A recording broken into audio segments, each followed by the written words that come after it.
कोर्टासमोर सांगितलंय। 14 दिवसाच्या पोलीस कोठडीत अनेक अँगल्स समोर आल्याचं सुद्धा सरकारी वकिलांनी कोर्टात म्हटलंय। तर भोंदू खरात प्रकरणी युक्तिवाद पूर्ण झालेला आहे। काय काय युक्तिवाद करण्यात आलेले आहेत त्यातले काही महत्त्वाचे मुद्दे आपण पाहतो। या सर्व बाबींच्या तपासासाठी पोलीस कोठडी हवी असल्याचं सरकारी वकिलांनी कोर्टासमोर म्हटलंय। तर एका पीडितेनं धैर्य दाखवून तक्रार दिली। 14 दिवसाच्या पोलीस कोठडीत अनेक अँगल्स समोर आल्याचं सरकारी वकिलांनी कोर्टासमोर म्हटलंय। तर तुम्हाला काही बोलायचंय का असं खरातला कोर्टानं विचारलं। खरातनं नाही असं म्हणत कोर्टाला उत्तर दिलेलं आहे। काहीही सांगायचं नाही असं म्हणत खरातनं हात जोडून कोर्टात उत्तर दिलेलं आहे। तर भोंदू खरात प्रकरणी आता युक्तिवाद पूर्ण झालेला आहे। तपास अधिकाऱ्यांनी माहिती दिली त्यानंतर सरकारी वकिलांनी युक्तिवाद केलाय। मग भोंदू खरातच्या वकिलांनी सुद्धा युक्तिवाद केलेला आहे। तर आता नेमकं पोलीस कोठडीची मागणी जी एसआयटी कडून करण्यात आलेली आहे, 7 दिवसाच्या पोलीस कोठडीची मागणी करण्यात आली आहे। तर नेमका निर्णय काय येतोय कोर्टाचा याकडे लक्ष असेल। पोलीस कोठडी भोंदू खरातला दिली जाणार आहे का, या दुसऱ्या गुन्ह्यात ज्या गुन्ह्यात त्याला अटक दाखवण्यात आली आणि आता पुन्हा कोर्टासमोर सुनावणी होते, व्हीसी द्वारे ही सुनावणी होते, नेमकं काय होतंय लक्ष असेल। चंदन, कोर्टात पुन्हा एकदा म्हणजे युक्तिवाद तर पूर्ण झालाय, पुढची प्रक्रिया कोर्टातली सुरू झाली आहे का, निकाल वाचनाला सुरुवात झाली आहे का? पुढच्या काही मिनिटात या ठिकाणी निकाल वाचन होऊन न्यायालय आपला निर्णय जो आहे तो देणार आहे श्रुती। मात्र आपण एक गोष्ट लक्षात घेतली पाहिजे की या सगळ्या प्रकरणामध्ये आज तपास अधिकाऱ्यांनी जे काही मुद्दे मांडलेत ते अत्यंत महत्त्वाचे आहेत। या सगळ्या प्रकरणामध्ये त्यांचं म्हणणं आहे की आर्थिक व्यवहारच नाही तर लैंगिक अत्याचार आणि आघोरी आणि विकृत कृत्य आरोपीनं केलेलं आहे आणि या सगळ्या तपासासाठी खरं तर पोलीस कोठडीची आवश्यकता असल्याचं त्यांनी म्हटलेलं आहे। 14 दिवसांच्या या संपूर्ण पोलीस कोठडीमध्ये अनेक अँगल जे आहेत नवनवीन ते या ठिकाणी समोर आल्याचं देखील जे तपास अधिकारी आहेत त्यांनी स्पष्ट केलेले आहेत। भोंदू बाबा अशोक खरातची जी संपूर्ण तपास जो सुरू आहे किंवा त्याची चौकशी सुरू आहे त्याचे 3 वेगळे अँगल जे आहेत ते आपल्याला म्हणता येतील श्रुती। सगळ्यात महत्त्वाचं म्हणजे त्यांनी ज्या ज्या महिलांसोबत लैंगिक अत्याचार केलेले आहेत तो तपास जो आहे तो सगळ्यात प्रायोरिटीवर असणार आहे एसआयटीच्या। कारण या सगळ्या प्रकरणामध्ये आणखी देखील काही महिला पीडिता ज्या आहेत त्या समोर येऊन त्याच्या विरोधात तक्रार देऊ शकतात। आत्तापर्यंत ज्या काही घटना घडलेल्या आहेत, ज्या काही पीडिता महिलांनी तक्रारी दिलेल्या आहेत त्या तक्रारांच्या आधारावर त्याची चौकशी सुरू आहे। आणि नुसती चौकशीच नाही तर या सगळ्या प्रकरणांमध्ये नेमके काय काय धागेदोरे मिळत आहेत ते सगळे धागेदोरे शोधण्याचा आणि ते इंटरलिंक करण्याचा एसआयटीच्या मार्फत सध्या प्रयत्न सुरू आहे। याचाच एक भाग म्हणून आपण बघितलं की आज कोर्टामध्ये सरकारी वकिलांनी असं सांगितलं की ही जी पीडिता आहे, ज्या पीडितेनं तक्रारीमध्ये असं म्हटलेलं आहे की भोंदू बाबानं तिच्यावर लैंगिक अत्याचार केला आणि ज्या वेळेला ती गरोदर राहिली त्यावेळेला तिचा गर्भपात करण्यासाठी काही औषधं तिला दिले, त्यावेळेला असा प्रश्न साहजिकच उपस्थित होतो की हे औषधं जे आहेत ते या भोंदू बाबाकडे कुठून आले किंवा ही एकच तक्रार आलेली आहे पण यापूर्वी देखील अशा पद्धतीनं अनधिकृत पद्धतीनं या भोंदू बाबांना काही महिलांचे गर्भपात केलेले आहेत का, म्हणजे याचा अर्थ याचे मेडिकलमध्ये किंवा डॉक्टर्सशी असे काही लागेबांधे आहेत का, काही नेटवर्क्स आहेत का की ज्या माध्यमातून तो अशा सगळ्या घटनांना यापूर्वी देखील तो अंजाम देत होता आणि आता सुद्धा तो या ठिकाणी या सगळ्या घटना करण्यासाठी या डॉक्टर्सला या मेडिकलच्या काही लोकांना वापरत होता, हे देखील तपासात पूर्ण व्हायचं आहे। आणि त्याच्यामुळे सरकारी वकिलांनी असं म्हटलंय की हा सगळा तपास जो आहे तो आम्हाला करण्यासाठी त्याची आणखी पोलीस कोठडी मिळणं आवश्यक आहे। कारण या सगळ्या प्रकरणाची व्याप्ती जी आहे ती फक्त लैंगिक अत्याचाराच्याच विषयाशी संबंधित नाही आहे तर त्याचे अनेक आर्थिक गैरव्यवहार देखील आहेत। अनेक मोठ्या लोकांसोबत त्याचे आर्थिक व्यवहार आहेत, ते लोक याच्यामध्ये सहभागी होते का, हा देखील एक महत्त्वाचा मुद्दा या निमित्तानं उपस्थित होतोय। श्रुती, आपल्याला माहिती आहे की भोंदू बाबाची बायको जी आहे ती देखील अद्यापही फरार आहे। तिच्या मागावर जवळपास एसआयटीचे 2 पथकं आणि शिर्डी पोलिसांचं 1 पथक जे आहे ते लागलेलं आहे। तिला अजून ताब्यात घेण्यात आलेलं नाही आहे। त्यासोबतच या सगळ्या प्रकरणांमध्ये आणखी एक मोठा जो मुद्दा समोर येतोय तो म्हणजे या सगळ्या त्याच्या कृत्यांमध्ये काही जवळचे लोक त्याचे सहभागी होते का, म्हणजे जसे त्याचे ऑफिसमधले काही कर्मचारी किंवा त्याच्या नात्यामधले काही लोक यांना देखील त्यांनी या सगळ्या प्रोसेसमध्ये इन्व्हॉल्व केलं होतं का, याचा देखील तपास करणं आवश्यक आहे।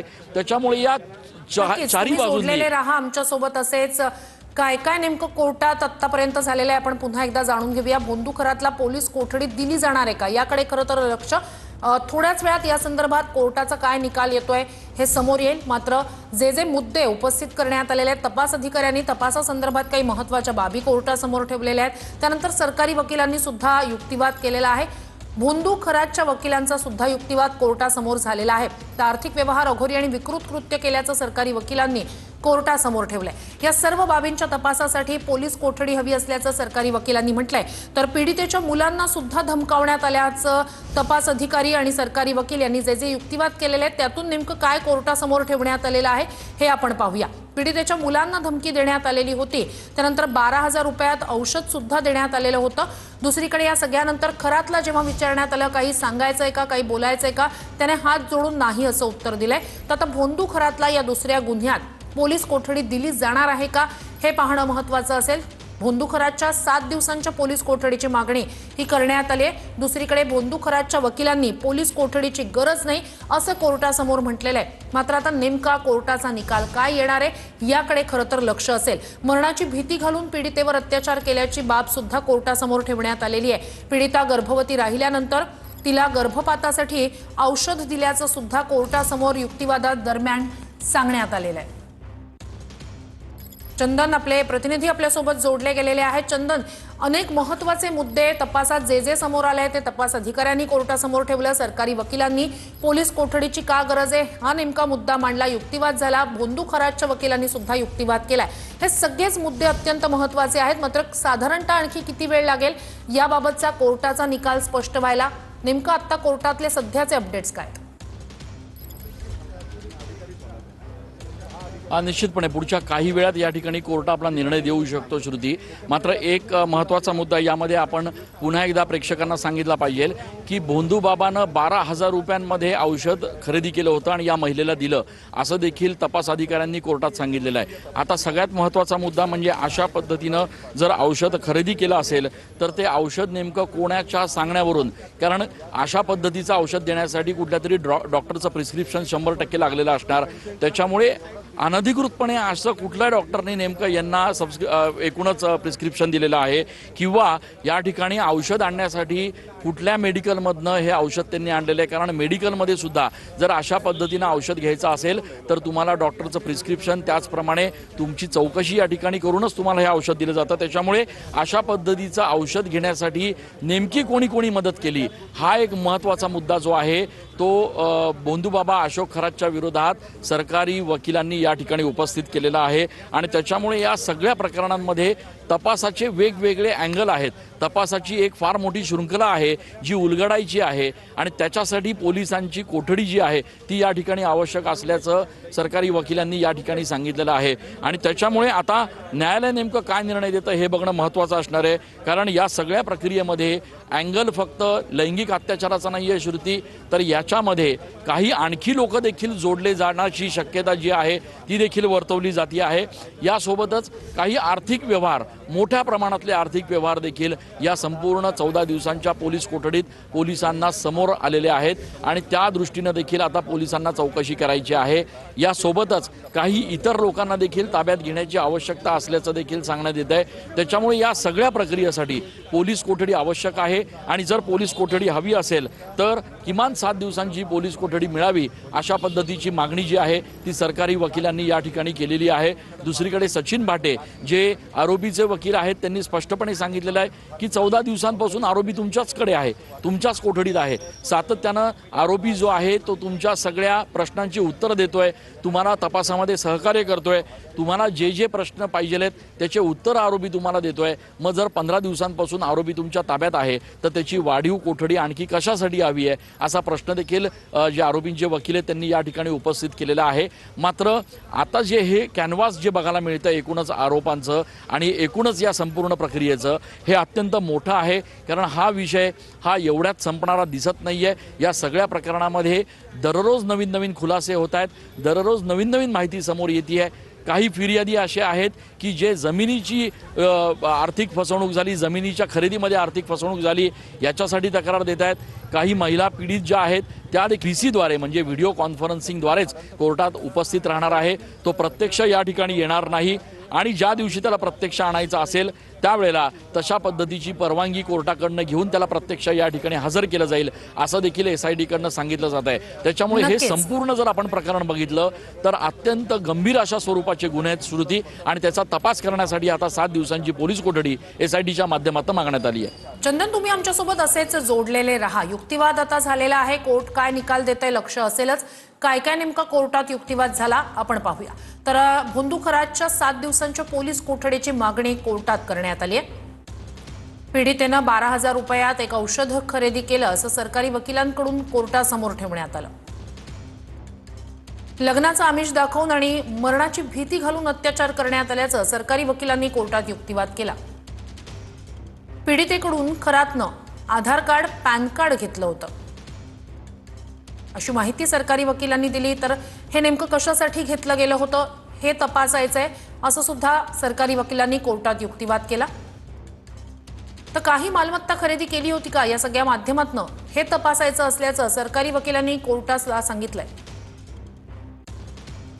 तर आरोपी खरातनं पीडितेच्या मुलांनाही धमकी दिली होती असं युक्तिवादादरम्यान सरकारी वकिलांनी कोर्टाला सांगितलंय।